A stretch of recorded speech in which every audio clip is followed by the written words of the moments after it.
It's Diane. And Patty. Wigged Out Sisters. We're here today to talk about being blonde.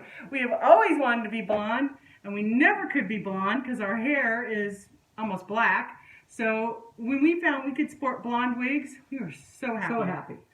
Today I'm wearing Roxy by Beverly.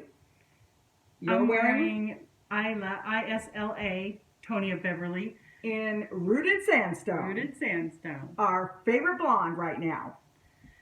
And I bought this wig when first time Diane and I went to a wig shop and tried on wigs. I bought 2 wigs.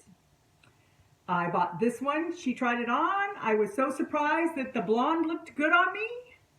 I was so happy that I bought it. And I also bought an asymmetrical with brown and red highlights, which we'll review on another show. So that's how I came to get this wig, and I just love her. So since I had the big head and I couldn't get a wig that day, and every time I go to lunch with Patty, she's sporting this blonde hair. I coveted having blonde hair. I wanted one, so Patty said, let's go to Tony and Beverly, pick you out a little wig that comes in Sandstone. So I ended up with Isla, which I adore. And it'll be impossible for us to have blonde hair. I don't we look gorgeous in our blonde heart. We love them. We're happy. And today we are having a cocktail, and we are drinking Beach House Cosmos. And in our Beach House Cosmo, this is a perfect drink if you're having the girls over for a movie night, or if you're in a card club and you play cards, because it makes a nice picture of them.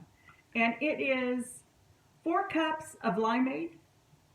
It is 2 cups of vodka, 1 cup of cranberry juice, a 1/4 cup of triple sec, and then you slice up some limes and put some nice, beautiful sliced lime in there, stir it up, put it in the refrigerator, let it chill, and it's absolutely delicious.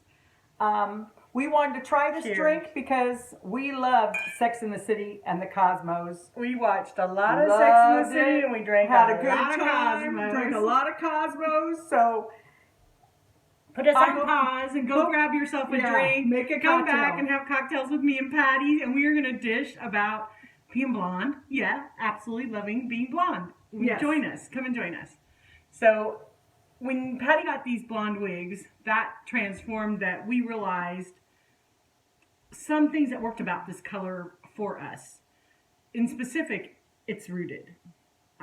If you have dark, natural hair like we do, our hair is actually even darker, I think, than this rooting. If a little of my hair was to slip out right here, as you can see, my little tuft right there, it doesn't matter because it blends in with the rooting of the hair. In Patty's case, she has very dark brows, and her brows match the rooting, and so it just works for us. It works for us having dark hair. The other thing is we had to learn our skin tone. yes. It's really important to know your skin tone, because that will tell you what colors will work easily with you. Because neither one of us want to spend a great deal of time changing our foundations and our bronzing and all this stuff. We want to slap a wig on, put your basic makeup on that you normally wear, and run out the door. We do not want to, I'm sure any wig could work for anyone if you're willing to do all that, but we weren't. The whole idea of the wig was to make our life simpler. So we had decided we were going to shop for our skin tone. We learned that pretty quick. I had ordered a Raquel Welch in hazelnut, and I looked like I had a bumblebee on my head. It was like orange, black, and brown, and it just looked hideous on me. Patty got a lot of laughs out of that. Yes, I got a lot of laughs out of that, and it was our first experience it just was a beautiful wig. It was a very pretty color. It just didn't work for her skin tone. If she'd have been a darker skin tone, it would have been a beautiful wig on her. Yeah, if I was J-Lo, it would have worked perfect. Yeah. But with this pink skin, it would still be in the closet, not so being much. warm. So we had to learn about skin tones, and you need to. Yes. And the other thing that really helped a lot is our face shapes. Face shapes. My face shape is round. I've known that since I was 2 years old. My mom cut my hair in the first pixie when I was 2. And no matter how many times I've tried to get away from it, I always end up back to it because that is the look that looks the best on my face. So finally came to the resolution of that 20-something years ago and accepted that I'm a pixie girl. Oh, longer than that. She's been wearing that pixie pretty much since she was 2. Yes. And we're dark hair. Yeah. Naturally And dark hair. I could not figure out my face shape. So not only does Patty get enjoyment, immense enjoyment out of the fat head, and then I'm wearing a vice all the time. I gotta cram my head in these wigs. I gotta cut them open. I gotta add elastic and do all this stuff to fit my fat head into the wig. On top of that, I couldn't figure out my face shape. And we looked at the different face shapes, and I looked at a couple of videos on how to find your face shape or face shapes or whatever. And then a few days later, I called Patty up. I found out what my face shape is. She said, "What is it?" I said, "I'm a pear, or otherwise known as a teardrop." I'd never heard of a teardrop or a pear-shaped face. I'd heard a triangle, I'd heard a diamond, I've heard a square, I've heard a round, I heard an oval, never heard a teardrop. Mm-hmm. And then her granddaughter, when we're talking about this, is up spending the weekend, and she starts laughing and says, "I've seen a teardrop face before." And I said, "Where?" And she said, "When we watch Little Feet. The abominable snow people have a teardrop-shaped face." I am. So yes, I have narrow at the temple, wider in through this area, from your ears, like this patch is wider, and then rounded. So hence teardrop, or I'd say Q-tip swab, or light bulb, whatever. So pear, but that's what so the fat head and the pear. So there's a couple wig sites that we like. What's the one that has the... I like a lot of wig sites, but I like the ones, and wig.com does this, and some of the others do, and a lot of them don't. But I like the ones that if you go down further in the description, it'll say, what the wig lengths are, the nape, all that. And below it, it'll say face shapes, and then it'll list the face shapes that particular style should look good on. And it'll say square, round, oval, whatever. Sometimes it'll say all of them. Sometimes it'll say 1 or 2. Sometimes it'll say 3 or 4. So then I can look and see, oh, round's not in there. As much as that looks so cute, probably not going to look good on me. And it kind of gives you an idea and kind of helps you find your first couple of wigs. Little guide. So you might want to look for that. Between your skin tone and your face shape, it really helps guide you. And nothing's worse than... the greatest day and so much fun is when a wig comes in the mail. You see that box and you know that's a new wig and you open it up and you can't wait to see her and love her. And then you put her on and go, "Oh, she doesn't look so cute on me. Why?" And she has to go back. So we don't want you to be disappointed like that. We want you to open every box, put it on. It works for you. You love it. It's going on a wig head in your closet or how you store your wigs, and it's staying. And I told Patty I want to do a video one time where I wear a pixie because I really don't look good in the pixie. Mm-hmm. I really wanted to be able to wear a pixie because Patty wears them all the time. They weigh like 2 ounces.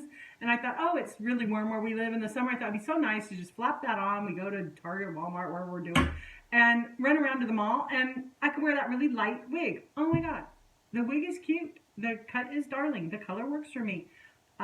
Seeing the Q-tip sticking out or the abominable snow, not so much. It might still look better than my hair in a ponytail, but when Patty puts on one of my wigs, the really curly... I would love to wear that, but I can't.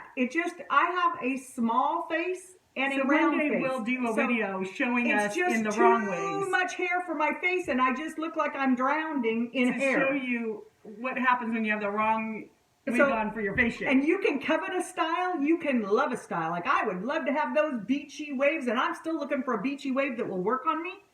But, and you just want something so bad, but then you put it on and it just doesn't work for you. Yeah, so I look at that box with the pixie in it, and I never pick it out. I wear this as a short wig for me because it comes off the shoulder. This is Isla by Tony Beverly. Tony Beverly. And it's the Sandstone. But what I love is it just stays up off of the back of your neck. Yes, and it has these cute little flip-ups that gives it really a lot of dimension and... modern cuts, and of course that sandstone rooted, if you see it up close, is just a beautiful, beautiful color. So pretty. And they did the highlights and low lights perfectly. He does a really beautiful, I like to pull my hair back sometimes, and he really does a really beautiful lace front. So if I'm feeling hot or I don't want my hair on my face, I can just go like that, push it off my face. And I don't mind because it looks like my real hair. So when Patty and I are sporting these Tony Beverly wigs, everyone thinks we're sisters, and that we just get our hair colored at the same salon. shop. No one ever thinks we're wearing matching colored wigs. Now, Roxy is a cute little pixie. She styles easy. The bangs don't need to be trimmed. She's very flirty in the back. She has these little flip-ups. The flip-up flirty. They're like little angel wings, and they just float up, and then it stays real nice The around her girls that neck. I work with just love this flip-up, and they all then try to real figure out how to smooth get it there. done and cut in their hair. And yeah, it hasn't happened And Patty yet. has lots of thicker and thinner headbands. She's always putting a headband in her hair. I like a headband off and on. I'm a tucker. I'm always tucking part of the hair behind my ears. I'm a tucker. But there's so much you can do with it. So much. And I think that also keeps it away from the idea that it's a wig when you put a little headband and make it your own. So get a wig. That's the number one thing. You got to Start make it playing your with own. it. Put it on. Wear it. Have fun. And we will catch you next time. Thanks for joining.